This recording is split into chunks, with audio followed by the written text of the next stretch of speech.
Hello mga Spark, kamusta kayo? At ngayon ay pag-uusapan natin ng mga bagay na pwede mong ituro sa lalaking mahal mo upang magawa niya sa iyo ang squirting.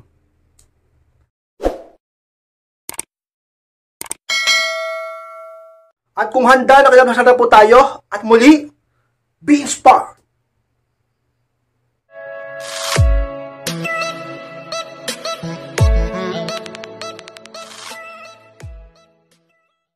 At ang unang bagay na pwede mong ituro sa lalaking mahal mo upang magawa niya sa iyo ang squirting is, pag-aralan niya ka mo ang tamang paggamit ng daliri. Yan ang unang bagay na pwede mong ituro sa lalaking mahal mo upang magawa niya sa iyo ang squirting. Alam nyo, talagang napakahalaga niyan. Upang kung gusto mo talagang maranasan yung squirting, alam nyo, pag ang babae naranasan yan, base sa pag-aaral ko, ay talaga namang heaven. Talaga namang isa sa mga pinakagusto ng babae. Sa pinakahinahangad niya, dahil kapag yan naranasan mo, ibig sabihin na niya, nagtagumpay kayo sa inyong paglalabing-labing dahil narating mo ang talagang tugatog ng orgasm. Alam nyo, ang problema kasi, kung madalas, babae, hindi nakakaabot sa ganyan, nabibitin palagi sapagkat yung mister o partner niya ay talagang natatapos ng maaga at hindi marunong at makasarili. Kaya sport, makasarili? Oo, makasarili. Basta siya, okay na siya. Ikaw, kahit na hindi ka matapos, hindi mo maabot yung level ng tagamang langit, pero 'di ba? Okay na sa basta matutulog na siya, tapos na siya. Pero ikaw, 'di ba? Kailangan marating mo yung bagay na 'yan. Paminsan-minsan dapat mong maranasan 'yan. Base sa pag-aaral, 69% lang ang nakakaranas niyan sa mga kababaihan. Sapagkat siguro, sa tingin ko, kung bakit hindi nagagawa ng lalaki sa inyo, una sa lahat, yung lalaki ay talagang medyo may kahinaan. Pangalawa, hindi marunong. Pangatlo, makasarili nga. At pang-apat din yung pag-uusapan. Panlima, sabihin nating meron siyang karamdaman. Diba? Kailangan kasi yung lalaki ay ganado at nakakatagal. Kasi kaya hindi naabot ng level ng babae dahil sa kinakapos din yung lalaki. Natatapos agad o nangihina o lumalambot, diba? Sa mga bagay na pwede nang gawin. Yung kanyang daliri, di ba? Dapat marunong siya niyan. Yung lang sabihin dito, dapat sabihin mo sa kanya, pag-aralan mo yung tamang paggamit niya. May mga natuturo niya sa social media. O kaya man sa mga kaibigan niya kung marunong, di ba? Kung tamang paggamit ng daliri niya, talaga namang ka-inspired. Isa yun sa mga sikreto upang maligayahan ang babae, upang maging masaya ka, upang maabot mo ang langit, at upang maging maligaya kayo. At talaga namang ka-inspired tumirik ang mata mo, at sumirit ang iyong pagmamahal. Oo, pasisiritin niya ang iyong pagmamahal sa pamamagitan ng kanyang daliri. Ang problema sa ibang lalaki ay hindi marunong gumamit ng daliri. Dila, marunong. Talaga naman yung bibig marunong, pero yung pagdamit ng daliri, hindi marunong. Hindi marunong. Kaya naman ka-inspired, turuan mo siya o sabihin mo sa kanya na dapat pag-aralan niyo kung paano gamitin ang tamang daliri. May technique dyan. Di ba, may technique dyan. Sa mga sikreto upang mabot mo o magawa niya sa iyo ang tinatawag na squirting ka-inspired. Pangalawang bagay na pwede mong ituro sa lalaking mahal mo ka-inspired upang magawa niya sa iyo ang tinatawag na squirting is, sabihin mo sa kanya ang favorite position mo. Yung pangalawa ka-inspired. Alam niyo mga ka-inspired kung bakit hindi mo rin naaabot ang ganyang level ng kaligayahan ay dahil sa hindi mo naman ganun kagusto yung position nyo. Hindi ka nag-enjoy doon kung minsan nga nasasaktan ka pa at na-irritable ka. Hindi mo lang sinasabi sa partner mo dahil baka magalit siya o mabiting kayo. Pero totoo, dapat na pinag-uusapan nyo yan. Dapat nag-open, nagsasabi ka sa kanya na kung ano yung gusto mo. Yung iba gusto, di ba, doggy. Yung iba gusto, missionary. Yung iba gusto sa ibabaw. Kung naman yung gusto mo, sabihin mo yun sa mister mo. Sabihin mo yun sa part mo lalaki. Upang tandaan niya at upang magawa niya sa'yo. Alam nyo, iba ang kaligayahan, iba ang talaga ka-inspired, kakomportablehan kapag ang posisyon nyo ay yung gusto mo. Diba? Ganyan yan eh. Pero kahit ano naman okay, o kahit ano naman, alam ko naman nasasarapan kayo at nag-enjoy ka. Pero iba pa rin kapag sabihin natin yung posisyon nyo ay yung favorite position mo. At kapag kaganyan, mas lalo ka masasarapan. At pag kaganyan, malamang sa malamang ay maabot mo ang level ng orgasm. At talaga namang mangyari sa'yo o magawa niya sa'yo ang tinatawag na squirting ka-inspired. Sa yan sa mga talagang pwede mong ituro sa mister mo o sa partner mo lalaki. Upang maging maligaya kayo, kailangan sa buhay mo man lang, kahit ilang beses man lang sa buhay mo, maranasan mo yan. Sapagkat sinasabi ko sa iyo totoo, nakakita na rin siyempre tayo ng ganyan at naging maligaya rin yung babae. Kailangan yung maranasan yan. upang makita ng mister mo na nagtagumpay siya, na mapaligaya ka. Hindi yung puro siya lang palagi ang talagang naliligayahan sa inyo. Siya lang palagi nag-i-enjoy, samantalang ikaw lagi kang bitin. Kaya yung iba dyan, kung minsan pagtapos nila, nagsasarili na lang Totoo lang. Diba? Real talk tayo dito. Tulog na yung mister, ikaw, namano ka ba sa sarili mo? Kasi nabiting ka niya. Diba? Kaya minsan pinag-uusapan yan, maging open kayo sa mister nyo, sa partner nyo.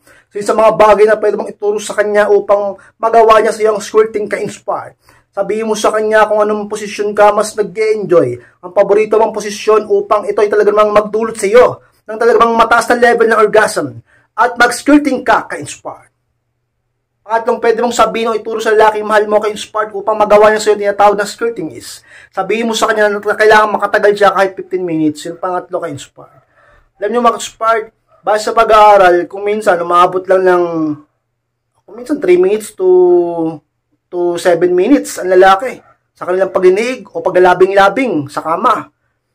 Alam nyo, base sa pag-aaral, upang ang babae maging maligaya din, upang ang babae talagang mang sumirit din, ang babae umabot din sa kanyang kaligayahan, dapat ang lalaki umabot at least 12 to 15 minutes sa inyong paglalabing-labing. At least pa yun mas maganda kung medyo matagal pa. Diba? Sabihin ng iba, ka-inspired, paano yan? Yung mister ko may sakit kasi. Yung mister ko may diabetes, ganyan. O sabihin natin, may ibang usapan na yan. Diba? Kaya nga napakalaga, alagaan nyo yung mga kalusugan nyo. Kaya sabihin mo sa mister mo, sa partner nyo, alagaan yung kalusugan nila. Pagluto mo ng masustansya, bilhan mo ng prutas. Diba? Mag-ehersisyo siya, magpalakas siya ng katawan. Sapagkat lagi yung tatandaan ng lalaking healthy ang pangangatawan, maganda ang sex life niyan. At magiging maligaya ka doon. Kaya ngayon, ka-inspire, isa sa mga talaga namang pwede mong sabihin sa kanya. Isa sa mga sikreto upang magawa niya sa iyo ang skirting. Sabihin mo sa kanya, sana makatagal siya at least 15 minutes. Sabihin ng iba, ka-inspired, paano yun? Baka magreklamo. Baka hindi niya talaga kaya. Kailangan subukan. Diba? There's no harm in trying. Kaya kailangan niya subukan. Magpahinga siya, matulog siya ng mga gawa. Kasi puyat ang puyat. Huwag puro cellphone. Huwag puro inom. Huwag puro bisyo. Mag-ehersisyo. Para tumagal sa pagniniig. Para tumagal sa paglalabing-labing. Kaya hindi tumatagal, mahina ang katawan Kaya hindi tumatagal, inaantok Kaya hindi tumatagal kasi puyat, kasi lasing, kasi wala sa mood, kasi stress. 'Di ba? Maraming factor 'yan Alam nyo, sana umabot ang mister nyo, partner nyo at least 'di ba 12 to 15 minutes na labas-pasok upang ikaw ay talagang maabot mong level ng kaligayahan sapagkat sa mga sikreto ka-inspired upang magawa niya sa iyo ang skirting. Kapag naranasan mo yung tinatawag na skirting ay talaga namang ka-inspired, ay magiging napakasaya mo. Sapagkat tagumpay yan. Dagdag yan sa kaligayahan sa babae, sobra-sobra pa. Sobra ka magiging maligaya dyan, ka-inspired. Sana magawa sa'yo ng mister mo yan. At sana umabot siya at least 15 minutes man lang o higit pa. Upang parehas kayo maging maligaya, hindi lang siya ka-inspired. Pang-apat na pwede mo sabihin o ituro sa lalaking mahal mo upang magawa niya sa'yo ang skirting is, mag-focus din ka mo sa T-spot. Pinakahuli ka-inspired. Ka-inspired yung T-spot. Alam nyo na yun, syempre yung yung T. Di ba, alam nyo na yan. Ayoko sabihin dito baka ba?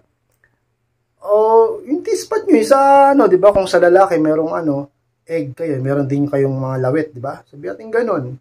Totoo lang, mag-irito ko tayo dito, hindi man tayo mga bata dito Kapag doon nag-focus ang mister mo o partner mo lalaki, sigurado ka inspired, magiging maligaya ka.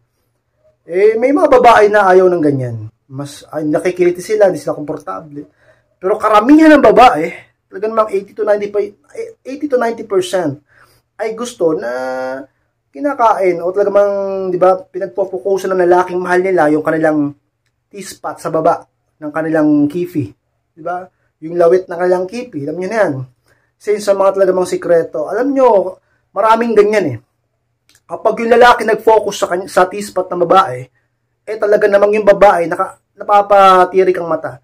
Napapaungol ng malakas, kung minsan napapasigaw pa, at di mapigilang mapasabunot sa kanya, kung minsan nangangalmot pa, at talaga namang kung minsan napapatingin pa sa lalaki, at talaga namang ka-inspired, kung minsan doon pa, talaga namang bumubuhos, di ba?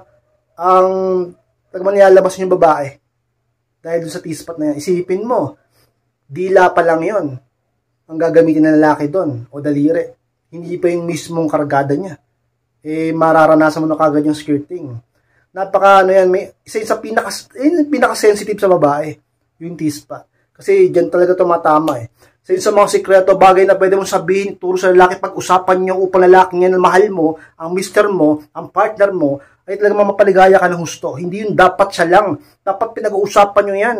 Huwag kayong magkahiyaan, huwag kang matakot, huwag kang matakot magsabi, maging totoo ka. Talaga naman, kaya tandaan mo, habang mabuhay mo makakasama ang mister mo. Magtatagal pa kayo niyan. Paano pagka hindi siya marunong, hindi niya alam, siya lang lagi naliligayan, tapos ikaw, nagkukunwari ka. Huwag kang magkunwari, maging totoo ka. Pag-usapan niyo yan. Since sabi na pwede mong sabihin, ka-inspire. Ka-inspired, maraming salamat po sa pagtapos ng vlog dito. Tapos kung kalimutan na mag-like, comment, at share na rin po upang makatulong din tayo sa iba. At sa mga hindi pa po nakaklik na subscribe, click nyo po subscribe mga ka-inspired, click nyo po yung notification bell upang ma-notify kayo pag may bago akong upload. Sa mga gusto magpa-coaching o magpa-advise, may sila po ako sa aking Facebook, ay yung profile picture ko at ako lang mismo ang magre-reply sa chat nyo. Maraming salamat mga ka-inspired, mag-ingat kayong lahat. Mahal ko po kayo at muli, be inspired.